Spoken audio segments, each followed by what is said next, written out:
فقد قال اللہ تبارک و تعالی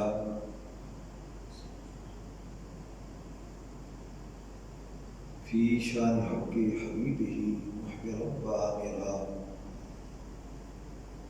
ان اللہ و ملائکتہ یصلون علی النبی یا ایھا الذین آمنوا صلوا علیہ وسلموا تسلیما الصلاۃ والسلام علیک یا سیدی یا رسول اللہ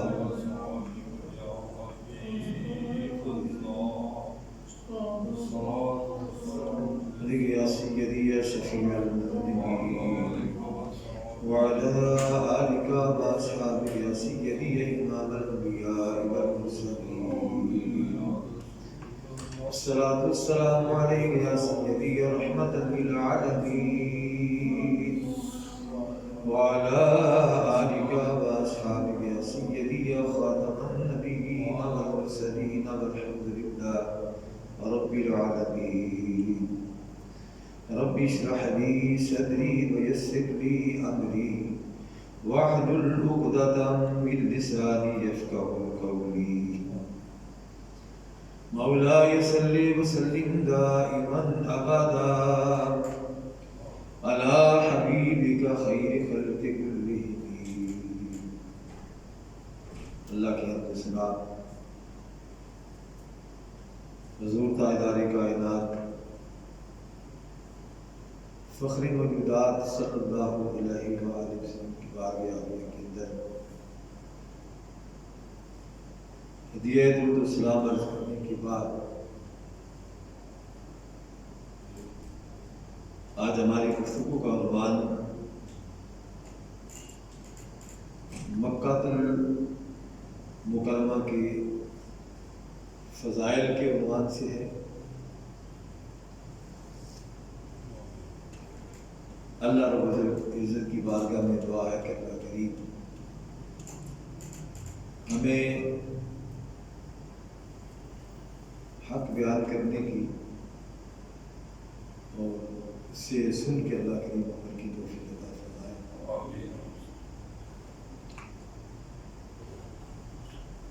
اللہ رب العزت اپنی لالائب کتاب قرآن مجید میں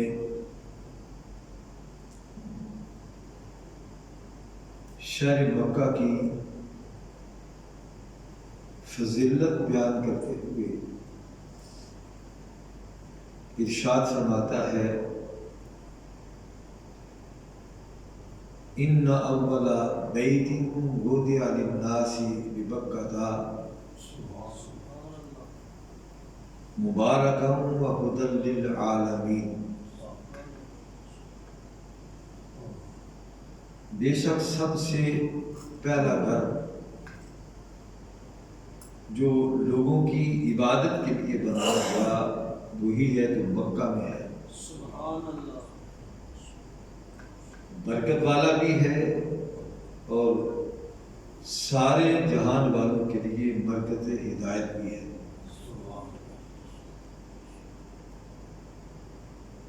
شہر مکہ یہ تمام روح زمین کی اصل ہے۔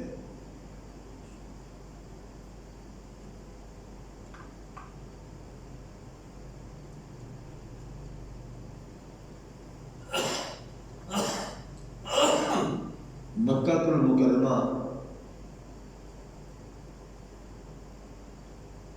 جس کی بے شمار فضائل حدیث مبارکہ میں ہیں، اللہ کریم نے اس لغیب کتاب کے اندر جو اس کی فضیلت کا ذکر کیا، ارشاد فرمایا کہ یہ وہ شہر ہے جس میں زمین پر اللہ کی عبادت کے لیے بنایا گیا، یہ مکہ مکرمہ ہے۔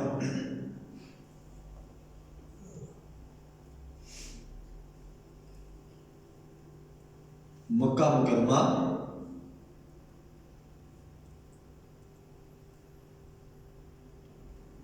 اس کے اندر اللہ کی عبادت کے لیے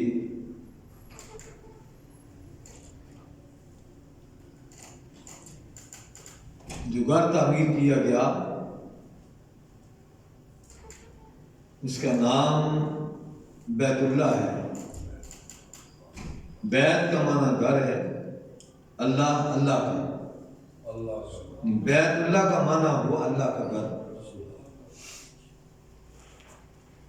پہلی فضیلت جو اس کی بیان کی گئی قرآن کی روشنی میں،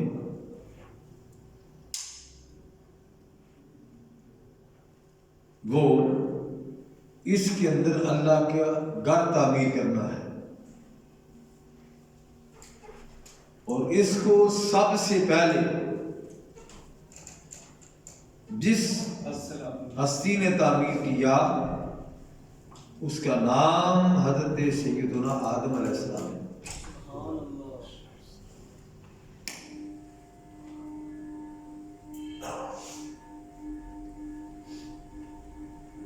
حدیث مبارکہ کے اندر بے شمار فضائل میں سے چند فضائل کا ذکر ہم کریں گے۔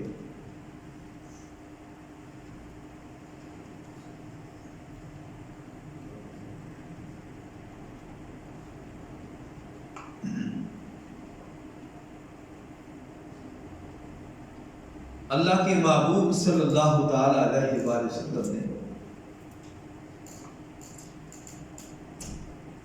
جو مکہ المکرمہ کی فضیلت بیان کرتے ہوئے ارشاد فرمائی،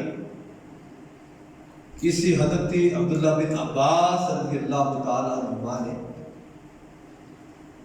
بیان کیا ہے،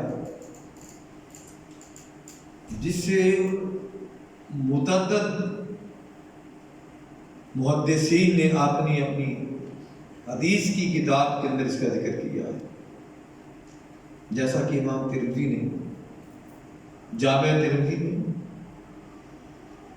امام نسائی نے سنن نسائی کے اندر، اور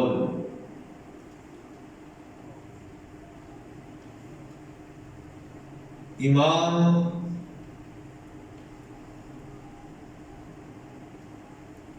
احمد بن حنبل نے مسند احمد کے اندر،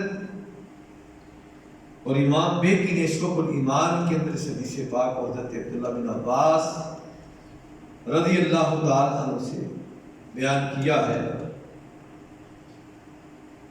وہ فرماتے ہیں قال نبی صلی اللہ علیہ وآلہ وسلم یوم الفتح کے مکہ تھا، فإن هذا بلد حرمه الله يوم خلق السماوات والارض۔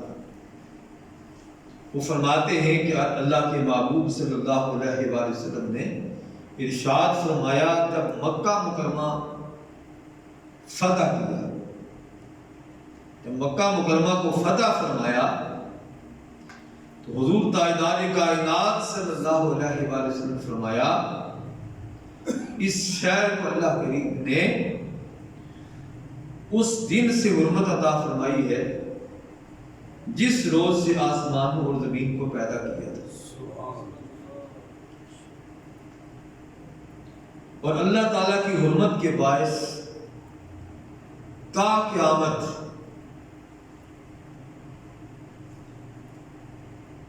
یہ حرام ہے، حرمت والا شہر ہے، اور اس میں جنگ کرنا کسی کے لیے نہ مجھ سے پہلے حلال ہوگا اور نہ میرے لیے، مگر دن کی ایک ساعت کے لیے، بس وہ اللہ تعالیٰ کی حرمت کے ساتھ قیامت تک حرام ہے، نہ اس کا کانٹا توڑا جائے، نہ اس کا شکار بھڑکایا جائے،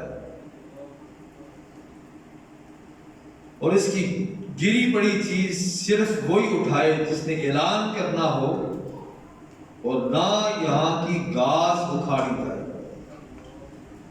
اس حد تک شہر مکہ کی حرمت کو بیان کیا گیا، یعنی مکہ المکرمہ میں اللہ کے محبوب صلی اللہ علیہ وآلہ وسلم کے فرمان کے مطابق اس کے درختوں کے پتوں کا توڑنا بھی حرام ہے۔ جس طرح اس مکہ المکرمہ کی حرمت ہے، اسی طرح اس کے درختوں، اس کے گھاس، اس کے پتوں کی حرمت ہے۔ اللہ کے محبوب صلی اللہ علیہ وآلہ وسلم فرمایا کہ وہاں پہ کوئی ایسا فعل نہ کیا جائے جس سے اس کی حرمت مجروح ہوتی ہے، اور حال میں مکہ المکرمہ کا احترام کیا ہے۔ امت مسلمہ پہ مکہ المکرمہ کا احترام، اس کی حرمت فرض قرار دی گئی۔ حضرت عبداللہ بن عباس رضی اللہ تعالی عنہما کے بعد حضرت عبداللہ بن ادئی بیان کرتے ہیں،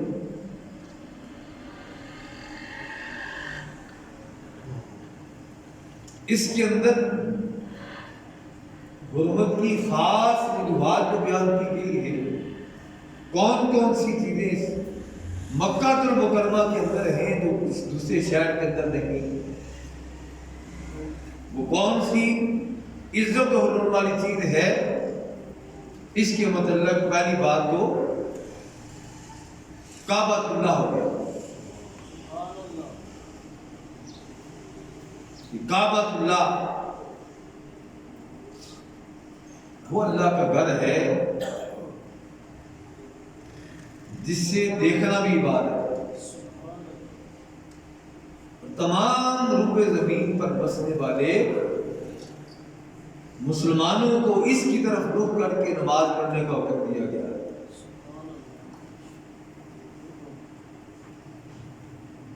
حضرت عبداللہ بن ادئی بن حمراء ظاہری رضی اللہ تعالی عنہ بیان کرتے ہیں، قال رأیت رسول اللہ صلی اللہ تعالی علیہ وآلہ وسلم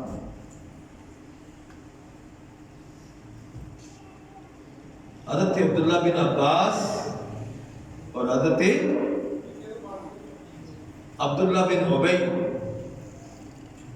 ادئی بن حمراء رضی اللہ تعالی عنہ بیان کرتے ہیں، میں آقا کریم صلی اللہ علیہ وآلہ وسلم کو مقام حضرہ پر کھڑے ہو کر فرماتے ہوئے سنا۔ آپ صلی اللہ علیہ وآلہ وسلم اللہ کی قسم کھا کے ارشاد فرما رہے تھے،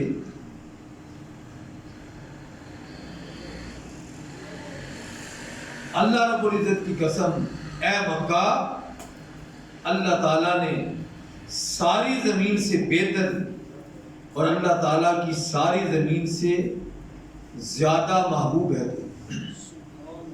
یعنی آقا کریم صلی اللہ علیہ وسلم مکہ المکرمہ کو مخاطب کر کے آپ مکہ المکرمہ کی عزت، حرمت، شان، عظمت اور اس کی فضیلت بیان کرتے ہوئے آپ صلی اللہ علیہ وآلہ وسلم اسے مخاطب کر کے مکہ المکرمہ کو ارشاد فرما رہے ہیں، اے مکہ المکرمہ، تو ساری زمین سے بہتر ہے اور تمام زمین سے مجھے محبوب تر ہے، سب سے زیادہ محبوب ہے۔ اے مکہ المکرمہ، اگر مجھے میری قوم مجبور نہ کرتی تو میں ہرگز تجھے چھوڑ کے نہ جاتا۔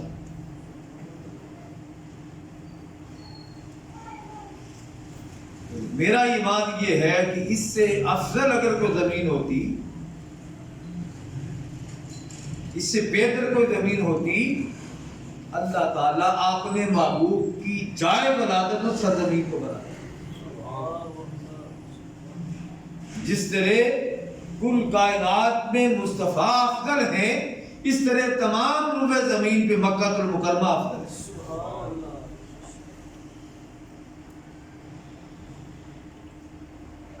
اور جب تک مصطفیٰ کریم صلی اللہ علیہ وآلہ وسلم اس مکہ المکرمہ کی سرزمین پہ رہے، قرآن نازل ہوتا رہا۔ اللہ کریم نے ان تمام صورتوں کو اللہ کریم نے مکی قرار دیا۔ وہ صورتیں مکی کہلاتی ہیں جو نبی کریم صلی اللہ علیہ وآلہ وسلم کی ہجرت فرمانے سے پہلے نازل ہوئی۔ ایک تعلق تو ان کا مصطفیٰ کی جائے ولادت کے ساتھ تھا کہ آپ کی پیدائش مکہ المکرمہ میں ہوئی، اور جس خطے پہ، جس جگہ پہ مصطفیٰ کریم کی ولادت باسعادت ہوئی، وہ جگہ بھی ساری جگہوں سے افضل ہو گئی۔ مکہ المکرمہ کو یہ سعادت حاصل ہے، اس کی سرزمین پہ حضرت محمد مصطفیٰ صلی اللہ علیہ وآلہ وسلم کی ولادت ہوئی، اور آپ اعلان کرتے ہیں مکہ المکرمہ مجھے تجھ سے اس قدر محبت ہے کہ میں اللہ کی قسم کھا کے اعلان کر رہا ہوں کہ سب سے بہتر روح زمین پہ اگر کوئی جگہ ہے تو مکہ المکرمہ ہے، اور سب سے زیادہ محبوب مجھے اگر کوئی جگہ ہے، اے مکہ المکرمہ میرے نزدیک سب سے محبوب ترین جگہ مکہ المکرمہ ہے۔ لیکن وجہ کیا ہے کہ میری قوم نے مجھے مجبور کیا ہے، اے مکہ میں تجھے چھوڑ کے جا رہا۔ یہ آقا کریم صلی اللہ علیہ وآلہ وسلم سے کوئی پوچھے یا رسول اللہ جب مکہ چھوڑا ہوگا آپ کی کیا بیتی ہوگی؟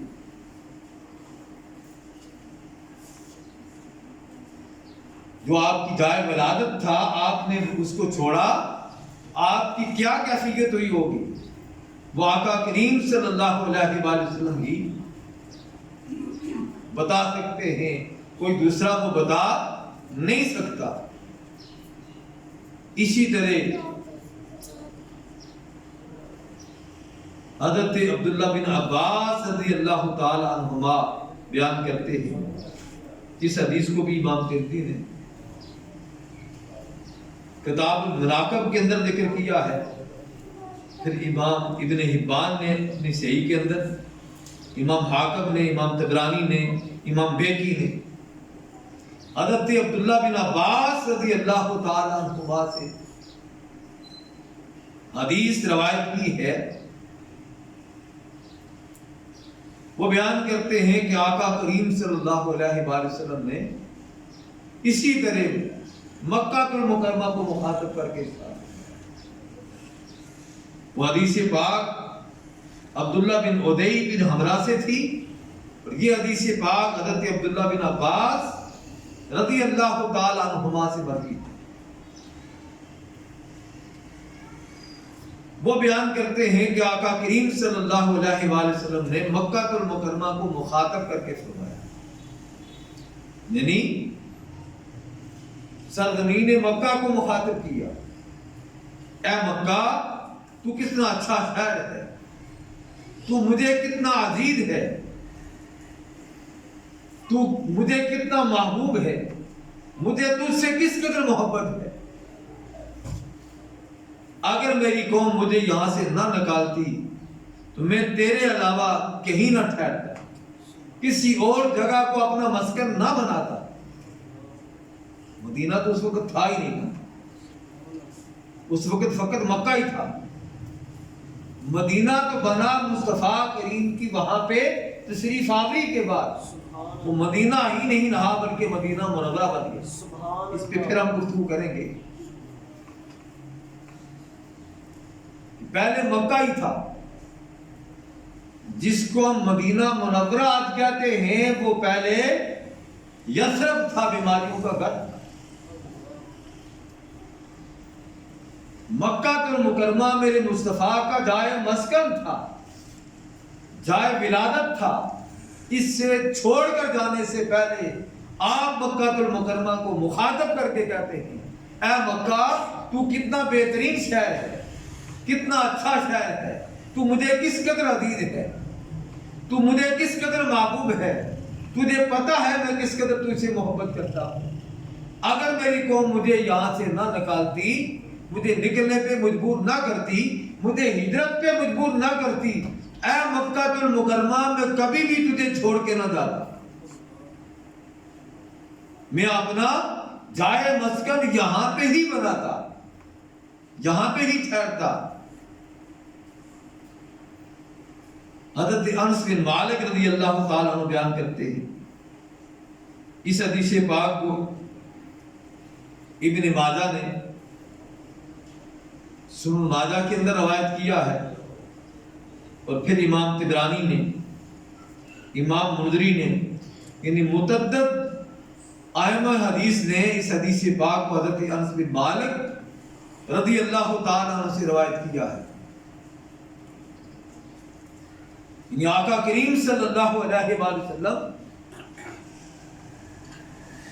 مکہ المکرمہ کے فضائل بیان کرتے ہوئے ارشاد فرماتے ہیں کہ آپ نے فرمایا جو اپنے گھر میں نماز پڑھے اس سے ایک نماز کا ثواب ملتا ہے، جو اپنے گھر میں نماز پڑھے فرمایا اس سے ایک نماز کا ثواب ملتا ہے، اور جو شخص قبیلے کی مسجد میں نماز پڑھے اللہ تعالیٰ اس سے 25 نمازوں کا ثواب عطا فرماتا ہے، اور جو جامع مسجد میں نماز پڑھے اس سے 500 نمازوں کا اللہ کریم ثواب عطا فرماتا ہے۔ اور ارشاد فرمایا جو جامع مسجد اقصی میں، بیت المقدس میں جو شخص نماز پڑھتا ہے اللہ کریم اس سے، اور جو مسجد نبی شریف میں نماز پڑھتا ہے آپ نے فرمایا اسے 50,000 نمازوں کا ثواب ملتا ہے۔ یعنی مسجد اقصی اور مسجد نبوی کے بارے میں آقا کریم نے ارشاد فرمایا اسے 50,000 نمازوں کا ثواب ملتا ہے۔ اور پھر ارشاد فرمایا جو مسجد حرام میں، وہ مسجد حرام جو مکہ المکرمہ میں ہے، یعنی مکہ کتنا شان والا، وہ شہر کتنا فضیلت والا ہے، جس کے اندر مسجد حرام بیت اللہ شریف ہے۔ آقا کریم صلی اللہ علیہ وآلہ وسلم نے فرمایا کہ جو مسجد حرام کے اندر نماز پڑھتا ہے اس سے ایک نماز کا ثواب 1,00,000 نمازوں کے برابر ملتا ہے۔ یعنی مکہ المکرمہ کی فضیلت بیان کرتے ہوئے آقا کریم صلی اللہ علیہ وآلہ وسلم ارشاد فرما رہے ہیں۔ میں نے پہلے عرض کیا کہ مکہ المکرمہ کے اندر اللہ تعالیٰ نے کون کون سی ایسی چیزیں رکھی ہیں جو دوسرے مقامات پہ نہیں ہیں۔ ایک تو مکہ المکرمہ کے اندر بیت اللہ ہے، اللہ کا گھر ہے، اور اسی اللہ کے گھر کے اندر اللہ کے محبوب صلی اللہ علیہ وآلہ وسلم فرماتے ہیں اس میں ایک پتھر ہے جسے حجر اسود کہتے ہیں۔ فرمایا اللہ کریم قیامت کے دن اس حجر اسود کو ایک زبان اور 2 ہونٹ عطا فرمائے گا، جن سے یہ قیامت کے دن ان لوگوں کی گواہی دے گا جنہوں نے حق سمجھ کر اس سے چوما تھا، اس کا بوسہ لیا تھا، چاہے وہ دور سے اسلام ہی کیا تھا، اشارے کے ساتھ اپنے ہاتھوں کو بوسہ دے دیا، یا چھڑی اوپر کر کے حجر اسود کے برابر، اس سے اونچی نہیں بلکہ حجر اسود کے برابر کر کے وہ چھڑی کو چوم لیتے ہیں۔ فرمایا وہ یوں ہی ہے جیسے انہیں حجر اسود کو چوما۔ اگر چھڑی نہیں ہے ان کے ہاتھ، اپنے ہاتھوں کو بلند کر کے حجر اسود کی طرف ہاتھ کر کے اپنے ہاتھوں کا بوسہ لے لیتے ہیں تو قیامت کے دن اللہ تعالیٰ ان کی گواہی دے گا۔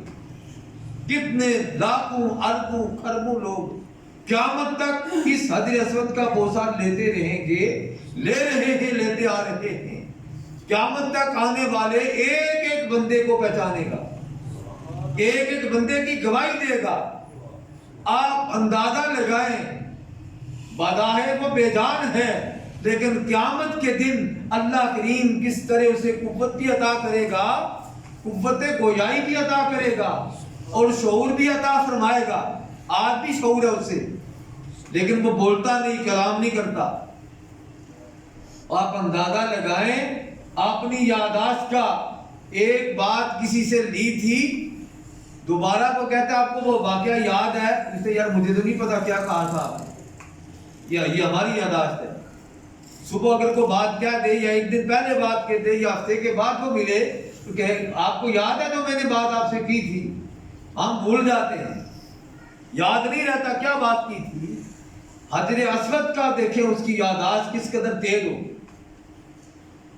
کیسی یادداشت ہوگی کہ اول روز سے جب سے حجر اسود میرے مصطفیٰ نے اس بیت اللہ کے اندر نصب کیا ہے تب سے لے کے قیامت تک جتنے مسلمان اس کا بوسہ لیں گے ہر ایک کو قیامت کے دن وہ پہچانے گا۔ یہ کون کہہ رہا ہے؟ اللہ کا محبوب کہہ رہا ہے۔ ہر ایک کی گواہی دے گا۔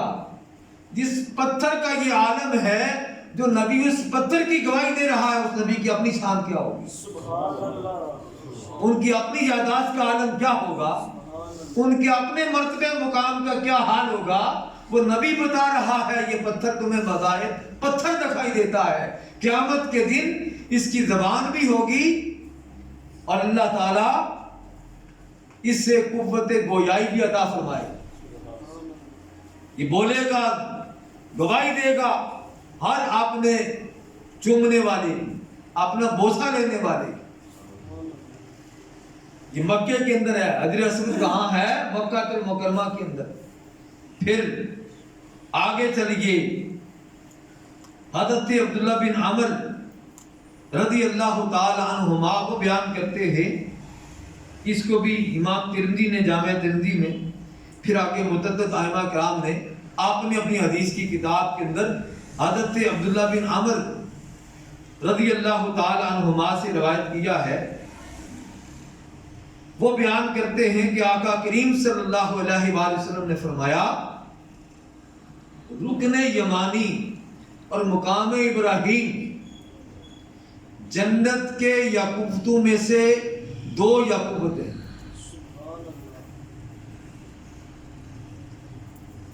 اللہ تعالیٰ نے ان کے نور کی روشنی بجھا دی ہے، اگر اللہ تعالیٰ انہیں نہ بجھاتا ان کی روشنی مشرق سے لے کے مغرب تک سارے ماحول کو روشن کر دیتی۔ رکن یمانی وہ بھی بیت اللہ کے اندر نصب ہے، اور مقام ابراہیم وہ پتھر ہے جو سین کعبہ کے اندر، آپ جانتے ہیں کہ کعبے سے سارے پتھروں کو ہٹا دیا گیا، سارے پتھر ہٹائے گئے، لیکن ایک پتھر ایسا تھا جس سے سین کعبہ کے جگر کے اندر، دل کے اندر، درمیان کے اندر گاڑ دیا گیا۔ اور اللہ کریم نے فرمایا فَاتَّخِذُوا مِن مَقَامِ إِبْرَاهِيمَ مُصَلًّى، کہ وہ جو ابراہیم علیہ السلام کے قدم رکھنے کی جگہ ہے، پاؤں رکھنے کی جگہ ہے، اس جگہ کو جائے نماز بنا دو، اور قیامت تک آنے والے مسلمان عمرہ کرنے جائیں یا حج کرنے جائیں وہ مقام ابراہیم پہ 2 نفل پڑھتے ہیں، مقام ابراہیم پہ 2 نفل پڑھتے ہیں۔ اس پتھر کی شان کیا ہے پتھر، لیکن اس پتھر کو جب ابراہیم علیہ السلام بیت اللہ کی بنیادیں بلند کر رہے تھے تو یہ گو کا کام دیتا تھا، خود بخود اونچا ہو جاتا تھا، جب آپ نیچے اترنے کا ارادہ کرتے تھے خود نیچے ہو جاتا تھا۔ یہ بار بار ابراہیم کے قدموں کا بوسہ لیتا رہا، اللہ کریم نے اس پتھر کو سین کعبہ کے اندر گاڑ دیا کہ قیامت تک آنے والے مسلمانوں اس پہ یہ نص قطعی ہے، اللہ کا حکم ہے، اس سے تم اپنی جائے نماز بنا لو، اور لوگ اسے دیکھنے کے لیے جاتے ہیں۔ اس پہ نقش پا ہے ابراہیم علیہ السلام کا، اور اس شاخ جو کہتے ہیں یہ وہ پتھر ہے، سارے پتھروں کو اللہ نے بیت اللہ سے نکال دیا تھا، یہ واحد پتھر ہے جو اپنی جگہ پہ قائم اور دائم ہے۔ اس کی وجہ کیا ہے؟ یہ وہ پتھر ہے جس پتھر پہ کھڑے ہو کے ابراہیم علیہ السلام نے مصطفیٰ کی آمد کی دعا کی۔ کہ یا اللہ میری نسل میں سے وہ نبی آخر زمان پیدا کرنا. اس پتھر پہ کھڑے ہو کے آپ نے دعا کی تھی, اللہ نے اس پتھر کو قیامت تک کے لیے محفوظ فرما دیا. یہ پتھر بھی کہاں ہے؟ مکہ المکرمہ کے اندر. اللہ کا محبوب مکے کی شان بیان کر رہا ہے, مکے کی عظمت بیان کر رہا ہے کہ مکے کی شان کیا ہے, اس کی عظمت کیا ہے. اور ساتھ فرمایا اس کے اندر کون کون سی چیزیں اللہ نے رکھی ہے جنہیں متبرک بنایا ہے, جنہیں باعث برکت بنایا ہے, جنہیں اللہ کریم نے شان عطا کی ہے. یہ وہی مکہ ہے جس مکے کے اندر صفا بھی ہے مروہ بھی ہے. صفا مروہ بھی اس مکے کے اندر ہے, اور صفا مروہ کی اپنی کوئی شان نہیں تھی. وہ اپنے مقام کے لحاظ سے صفا بھی پتھر ہے, مروہ بھی پتھر ہے, اس کی اپنی کوئی حیثیت نہیں ہے. ایک ہی حیثیت ہے کہ اس صفا مروہ کے درمیان سیدہ ہاجرہ اسماعیل کے پانی کے لیے دوڑی تھی. وہ 7 چکر آپ نے لگائے تھے صفا سے مروہ پہ اور مروہ سے صفا پہ. وہ دوڑی تھی اللہ کی عبادت کے لیے نہیں, اسماعیل کی پیاس کے لیے. اللہ نے کہا قیامت تک آنے والے مسلمانوں اس مکے کے اندر جب آؤ گے عمرہ کرنے کے لیے یا حج کرنے کے لیے, تم نے کیا کرنا ہے؟ صفا مروہ کے درمیان سعی کرنی ہے, بس ہاجرہ کی سنت کو ادا کرنا ہے. اور جس مقام سے ہاجرہ نے اپنے قدم تیز کیے تھے, بیٹا ادھر ہو گیا تھا, اس مقام سے تم نے بھی سب میری ہاجرہ کی سنت کو زندہ کرتے ہوئے وہاں سے بھی تیز تیز چلنا ہے, تاکہ ہاجرہ کی سنت تازہ ہو جائے. یہ صفا مروہ بھی یادگار سیدہ ہاجرہ ہے, یہ یادگار آب زمزم, یہ بھی یادگار حضرت سیدنا اسماعیل علیہ السلام ہے. اس کے سوا زمزم کی اور کوئی حیثیت نہیں ہے. یہ حضرت اسماعیل کے قدموں کا صدقہ ہے. آپ نے جس جگہ پہ ایڑی ماری تھی اس ایڑی والی جگہ سے یہ پانی نکلا تھا, اور پانی بہت زیادہ تھا, اور ہاجرہ نے کہا تھا زمزم زمزم, ٹھہر جا ٹھہر جا. اگر نہ کہتی تو مکے کے اندر سیلاب آ جاتا. جو مکہ ہے, مکے کو کس کس وجہ سے یہ شان و عظمت ملی ہے. مکہ بڑی شان والا, بڑی عظمت والا ہے. اس کے اندر کون کون سی چیز ہے وہ اللہ کا محبوب بیان کر رہا ہے. اللہ اپنے محبوب کے صدقے ہمیں مکہ مدینہ منورہ اللہ کریم ان کی عزت عظمت ماننے کی اللہ کریم توفیق عطا فرمائے. اور جس وجہ سے انہیں یہ شان ملی ہے اللہ کریم ہمیں وہ شانیں بھی بیان کرنے کی توفیق عطا فرمائے. وآخر دعوانا الحمدللہ رب العالمین. سنتے ادا فرما دیں اور انشاءاللہ